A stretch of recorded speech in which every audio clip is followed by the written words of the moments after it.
이 잠언 말씀 보겠습니다. 잠언 16장 1절부터 9절까지 말씀 볼게요. 마음의 경영은 사람에게 있어도 말의 응답은 여호와께로부터 나오느니라. 사람의 행위가 자기 보기에는 모두 깨끗하여도 여호와는 심령을 감찰하시느니라. 너의 행사를 여호와께 맡기라. 그리하면 내가 경영하는 것이 이루어지리라. 여호와께서 온갖 것을 그 쓰임에 적당하게 지시셨나니 악인도 악한 날에 적당하게 하셨느니라. 무릇 마음이 교만한 자를 여호와께서 미워하시나니 피차 손을 잡을지라도 벌을 면하지 못하리라. 인자와 진리로 인하여 죄악이 속하게 되고 여호와를 경외함으로 말미암아 악에서 떠나게 되느니라. 사람의 행위가 여호와를 기쁘시게 하면 그 사람의 원수라도 그와 더불어 화목하게 하시느니라. 적은 소득이 공의를 겸하면 많은 소득이 불의를 겸한 것보다 나으니라. 사람이 마음으로 자기의 길을 계획할지라도 그의 걸음을 인도하시는 이는 여호와시니라. 아멘. 자, 오늘 말씀 보기 전에 한 가지 질문 하나 드려보겠습니다. 여러분의 인생은 꿈꾸고 계획했던 대로 착착 진행되어 오셨습니까? 기대했던 일들이 멋지게 성취되는 것, 이런 경험들이 여러분들의 삶에 쌓이고 쌓여서 앞으로 다가올 미래에 대해서도 전혀 근심이나 걱정이 없으신가요? 그런 분은 아마 한 분도 없을 겁니다. 만나본 적도 없을 거예요. 우리 모두는 다들 예상치 못한 일들을 겪으면서 살아갑니다. 기억하고 싶지 않은 실패의 경험들이 우리에겐 꽤 있을 거예요. 물론 세옹지마라고 뜻하지 않은 안 좋은 줄 알았는데 결과적으로는 좋았다라고 하는 일들도 분명히 있었겠지만, 보통은 우리가 세옹지마의 좋은 경험들보다는 계획대로 풀리지 않은 일들에 대한 불만족이라든가 불안함이 우리의 삶에 더 크게 흔적으로 남아있고, 또 그게 우리의 삶을, 미래를 어떻게 보면 조금 더 어둡게 만들지 않나라는 생각을 해봅니다.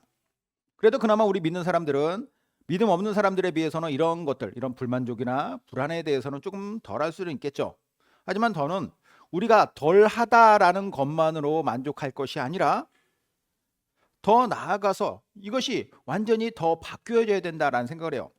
세상을 창조하시고 지금도 온 우주를 다스리는 분, 누구보다 우리를 사랑한다라고 말씀하신 아버지 하나님이 우리의 하나님이신데, 우리의 주님이신데, 우리가 이 세상이 우연히 생겨났고 또 어떤 주관자도 없이 그냥 흘러간다, 하나님이 아버지는커녕 인간이 만들어낸 어떤 허구의 존재다라고 말하는 그런 사람들보다 우리가 조금 나으면 되겠습니까? 뭔가 근본적으로 다른 점이 있어야겠죠. 믿음 있는 우리들은 우리 인생의 주관자가 하나님이시라는 사실을 늘 잊으면 안 돼요. 항상 기억하면서 그 주관자께서 내 길을 인도하신다라고 하는 그 믿음, 그것이 가장 올바른 생각이고 또 올바른 믿음이며 그 올바른 삶의 방식이 될 거예요. 저는 오늘 본문이 이런 관점에서 우리에게 아주 탁월한 가르침을 주는 말씀이다라는 생각을 하는데요. 우리 인생을 살아감에 있어서 우리의 인생에 대한 어떤 계획, 그리고 인생을 살아가는 실제적인 과정, 그리고 결과적으로 그 결과에 이르기까지 모든 곳에 내가 아닌 하나님께서 주관하신다, 이러한 전제와 믿음을 가지고 살아가는 게 참 중요하다는 것을 오늘 본문이 말씀하고 있습니다. 자, 이 관점에서 오늘 말씀 볼 때, 오늘 말씀이 어떤 말씀이냐? 지혜왕 솔로몬이 하나님 중심의 삶을 살아갈 것, 그것을 백성들에게 교훈했던 짧은 격언들로 구성된 말씀입니다. 그게 이제 잠언이라고 하는데요. 잠언을 보면은 이렇게 짧게 격언들이 쭉 모여서 만들어진 그런 책이에요. 이 잠언의 핵심 주제가 뭐냐? 1장 7절에 있는 말씀인데요. 여호와를 경외하는 것이 지식의 근본이거늘. 여호와를 경외하는 게 지식의 근본이라고 말을 해요. 그분의 말씀을 듣고 그리고 그분의 말씀을 겸손하게 따르는 게 가장 지혜로운 것이다. 이걸 반대로 하면은 그분의 말씀을 듣기를 거부하고 그분 앞에 교만하며 그분의 말씀에 역행한다, 이것은 뭐겠어요? 지혜롭지 않은 것, 즉 미련한 일이라는 거죠. 그래서 잠언 1장 7절을 다 이렇게 통으로 보면은 여호와를 경외하는 것이 지식의 근본이거든을 미련한 자는 지혜와 훈계를 멸시하느니라. 하나님 말씀 듣고 싶지 않아 한다는 거예요. 하나님의 말씀을 잘 듣고 따르는 사람이 진짜 지혜로운 사람, 지혜로운 인생이 될 수 있다는 거죠. 그리고 이러한 지혜로운 사람은 자기 인생을 계획하고 또 실제로 살아감에 있어서 그 삶의 열매를 맺는 데까지 모든 영역에 있어서의 주권자가 누군지를 분명하게 압니다. 그리고 그 주권자 안에서의 삶을 살아가죠. 하나님이세요. 오늘 말씀의 주제가 바로 이거예요. 내 인생의 주관자는 내가 아닌 하나님이다. 내 인생은 내가 아닌 하나님께서 주관자가 되셔야 된다. 자, 솔로몬, 지혜왕 솔로몬이죠. 그가 이 주제를 어떻게 풀어가고 있는가? 세 가지로 풀어가고 있는데요. 첫 번째 보겠습니다. 첫 번째가 계획의 주체는 내가 아닌 하나님이다. 이렇게 얘기해요. 계획의 주체는 내가 아닌 하나님이다. 마음의 경영은 사람에게 있어도 말의 응답은 여호와께로부터 나오느니라. 사람의 행위가 자기 보기에는 못 깨끗하여도 여호와는 심령을 감찰하시느니라. 아까 우리가 인생을 살아오는 동안 경험했던 일들을 우리가 돌아봤을 때 과연 내 계획과 내 생각과 또 기대대로 인생이 풀려왔는가? 그렇지 않다라고 말씀드렸어요. 그렇지 않은 경우가 많다. 처음에는 항상 그럴듯한 계획을 가지고 우리가 시작을 합니다. 아, 이렇게 하면 이렇게 이루어지고 또 그러다 보면 이런 결과물을 얻겠지. 근데 이 과정에 변수가 발생하죠.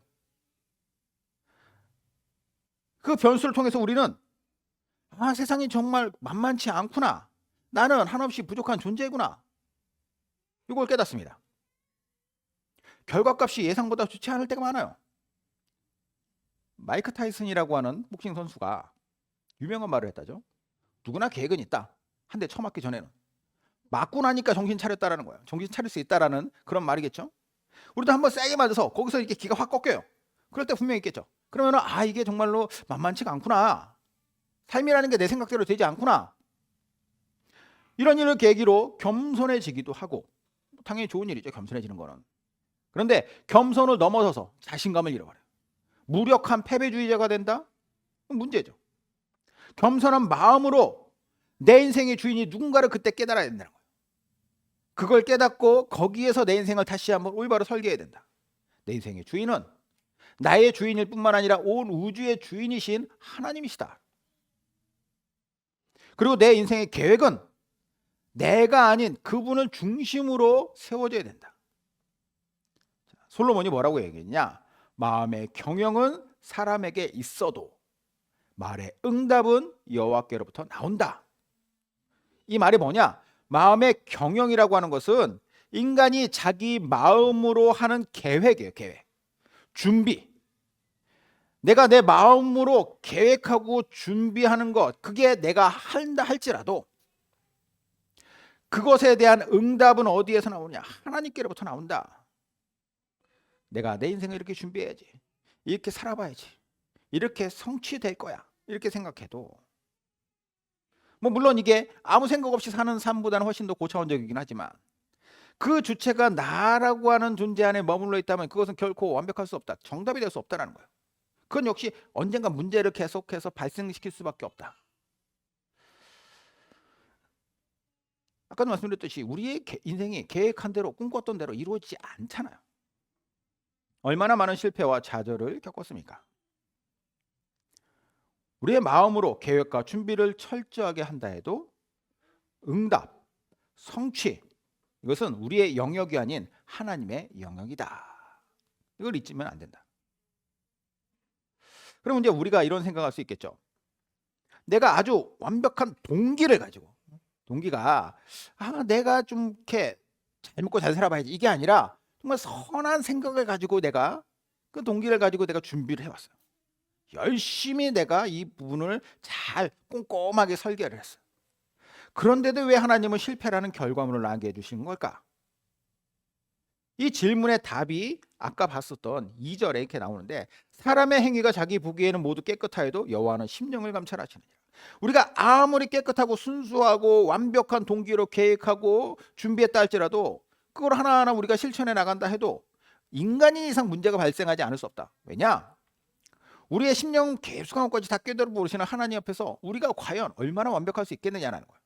아무리 크고 좋은 배를 만들어 놔도 거기에 작은 크랙이 하나 가 있으면 결국은 그것으로 말미암아서 큰 배가 좌초되는 것처럼 우리의 삶 속에 완벽한 것이라는 것은 없다, 있을 수 없다라는 전제를 가지고, 그러면 그 완벽한 존재가 우리 안에 있어야 되고 그 존재가 우리의 삶의 계획의 중심에 있어야 된다.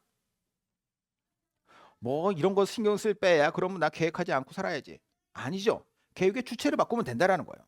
내가 아닌 하나님으로 변경해야 된다. 하나님 중심으로 인생을 설계해라. 그렇게 했을 때 결과를 내 마음대로 통제하지 않을 수 있을 것이고, 또 하나님께서 내가 부족한 부분들이 발견될 때 내 삶을 이렇게 수정해가고 인도해 가시려고 하실 거 아닙니까? 그랬을 때 유연하게 받아들이고 그것에 반응할 수 있어요. 하나님 중심이 될 때. 그렇지 않으면 고집부립니다. 내가 원하는 것 이거 있는데 왜 자꾸 이래라 저래라 하시냐는 거예요. 그래서 우리는 내 인생의 계획, 그러니까 내 인생의 설계도를 그린다라고 했을 때 그 설계도의 중심은 내가 아니라 하나님이시라는 것을 항상 기억해야 한다는 것이죠. 두 번째로, 과정의 주체 내가 아니라 하나님이다. 너의 행사를 여호와께 맡기라. 그리하면 내가 경영하는 것이 이루어지리라. 여호와께서 온갖 것을 그 쓰임에 적당하게 지으셨나니 악인도 악한 날에 적당하게 하셨느니라. 자, 여기 보면 행사라고 하는 단어가 나와요. 행사. 마세카라고 하는 단어인데, 마세카가 뭐냐면 우리가 어떤 일을 하거나 어떤 행동을 할 때 그 모든 것들, 그 행동 자체를 의미해요. 행사. 행위가 있을 때 행사라고 해요. 약간 비슷한 개념으로 우리가 헷갈릴 수 있는 게 범사라고 하는 단어가 또 있죠, 성경에. 범사는 모든 상황을 뜻합니다. 그러니까 범사에 감사하라고는 모든 상황에 감사하라. 너의 행사를 주님께 맡겨라. 실제적으로 네가 행동하는 그 행동 자체를 주님께 맡겨라. 내가 행동하는 그 일을 여호와께 맡겨서 그 일을 행하는 과정에도 여호와께서 너의 삶을 주도하시도록 인도함을 받아라. 솔로몬이 일의 과정에서도 여호와께서 주체가 되어야 된다고 했잖아요. 그러면 경영하는 것이 이루어진대요. 이 경영이라는 단어가 앞에서도 나왔었죠. 근데 1절에 봤던 경영과 그리고 지금 이 3절에 나오는 경영은 전혀 다른 단어입니다. 근데 이제 똑같은 경영이라고 번역을 했기 때문에 좀 헷갈릴 수 있는데, 1절에서 봤던 건 뭔가를 하기 위한 준비라고 했어요. 그죠? 자, 이 준비와 똑같은 단어이지만 그 번역이 잘못됐다. 이것은 너의 생각, 의도라는 거예요. 그러니까 다시 써보면은 너의 행하는 모든 일들을 여호와께 맡겨라. 그러면 네가 생각하고 의도했던 바가 이루어진다. 근데 내가 생각되고 의도했던 바 자체가 100% 중요한 게 아니라 과정을 맡긴다라는 것은 그 이전에 준비에서부터, 계획에서부터 하나님께 맡겨졌으니까 그 모든 것이 다 순조롭게 풀려갈 것이라는 거예요. 여호와께서 주관하시니까. 과정을 여호와께서 주도하실 때 심지어는 뭐라고 얘기했냐면 악인의 악한 일조차도 하나님의 일을 이루시는 데 사용하신다라고 얘기해요. 자, 이와 비슷한 말이 로마서 8장에 나오는데,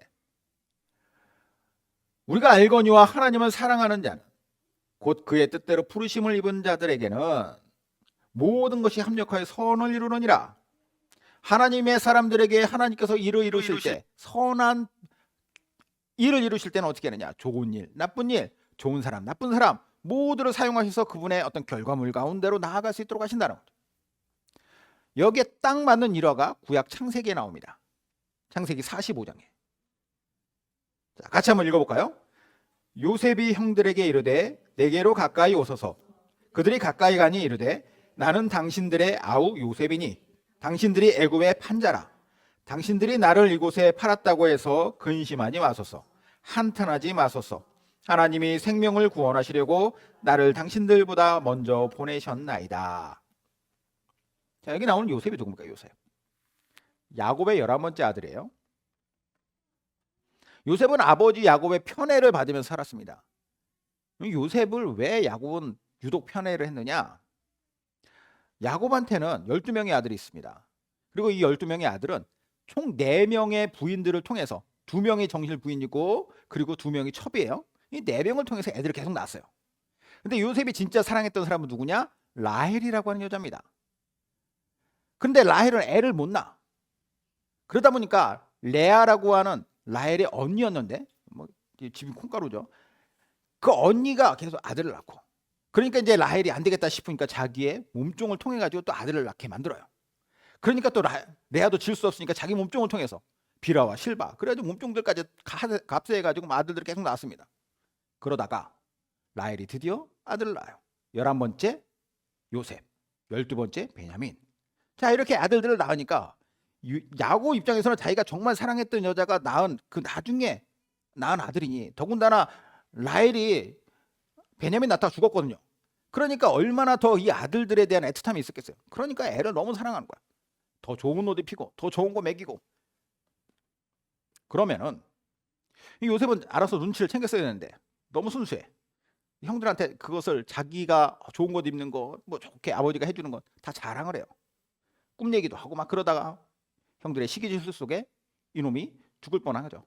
형들을 죽이려고 하다가 이거 너무 심하다 싶어가지고 노예상인한테 팔아버려요. 이집트로 가는 노예상인. 그래서 이집트 노예로 팔려갔다라는 거예요.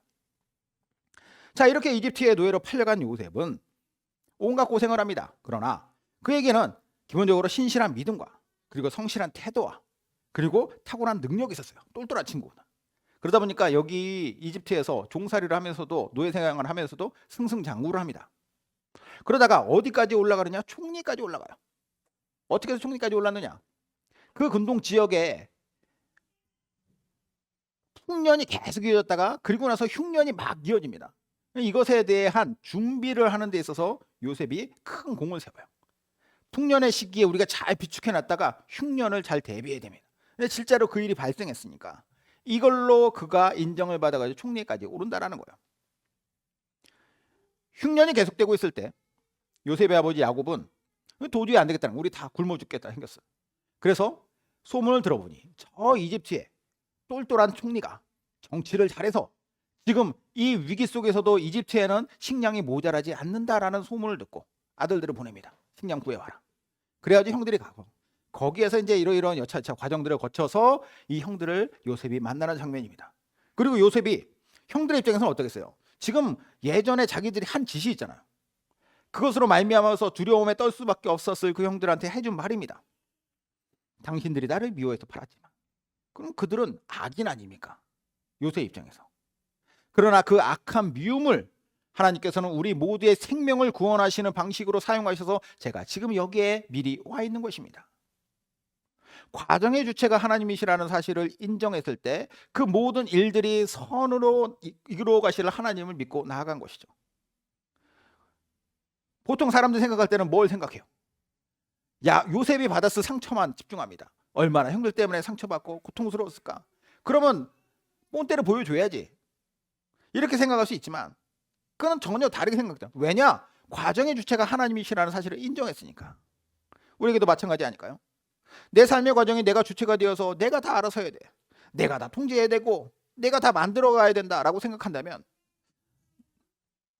그것이 완벽할 수 있겠냐라는 거예요. 아무리 내가 잘해도 하나님께서 하시는 일에 내가 감히 비벼볼 수 있겠습니까? 그분이 하시는 일은 온 우주의 창조주이자 주관자, 그분이 하시는 겁니다. 그러므로 내 인생에도 그분이 주관자가 되신다, 주체가 되신다, 이 사실을 인정하고 믿어야겠죠. 자, 마지막 세 번째는 뭐라고 얘기하냐? 결과의 주체, 내가 아닌 하나님이다. 사람의 행위가 여호와를 기쁘시게 하면 그 사람의 원수라도 그와 더불어 화목하게 하시느니라. 적은 소득이 공의를 경하면 많은 소득이 불의를 겸한 것보다 나으니라. 사람이 마음으로 자기 길을 계획할지라도 그의 걸음을 인도하시는 이는 여호와시니라. 자, 앞서서 계획과 과정의 주체가 하나님이라고 했어요. 그러면 당연히 결과도 함께 가야 되지 않습니까? 계획의 중심에서 과정을 주관하시는 하나님이 그 결과까지 당연히 책임지시는 거죠. 아무리 하나님께서 딴 건 다 해주겠는데 결과는 내가 책임 못 지겠다, 여기까지는 내가 좀 그렇다, 그러겠습니까? 아니죠. 끝까지 가시는 거예요. 끝까지. 근데 방금 읽은 7절에 뭐라고 했냐면 사람의 행위, 즉 앞서 언급했던 두 가지의 어떤 계획과 과정이 여호와 하나님을 기쁘게 한 것이라면 이 사람의 인생은 그 결과물은 원수하고도 화목하게 되는 결과물을 얻게 될 것이다. 원수하고도 화목해야 된다. 얼마나 놀라운 결과입니까? 내가 책임져 줄게 이거잖아요. 이루어지지 않을 것 같은 일도 이루어진다라는 거예요. 그렇게 하나님의 의한 결과를 얻는 인생이라면 비록 소득이 적더라도 불이한 방법으로 소득을 많이 얻는 것보다 그 결과가 훨씬 더 낫다는, 더 행복할 것이다. 돈 많이 벌어서 하나님 앞에 부끄러운 인생 되는 것보다 적게 벌어도 하나님 앞에 당당하게 더 좋지 않겠느냐.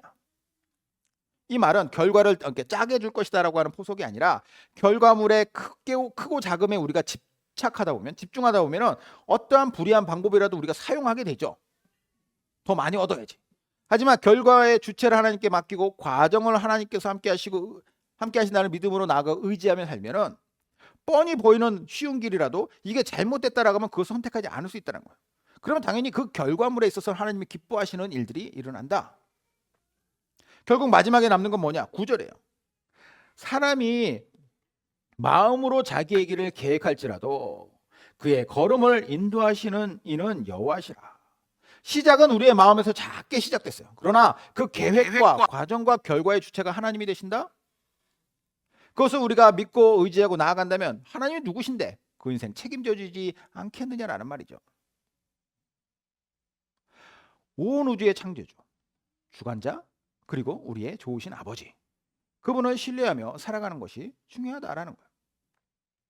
제가 좀 좋아하는 김용국 목사님 책 중에 가장 위험한 기도 주기도라는 책에 이런 이야기가 인상적이어서 한번 들려드리겠습니다.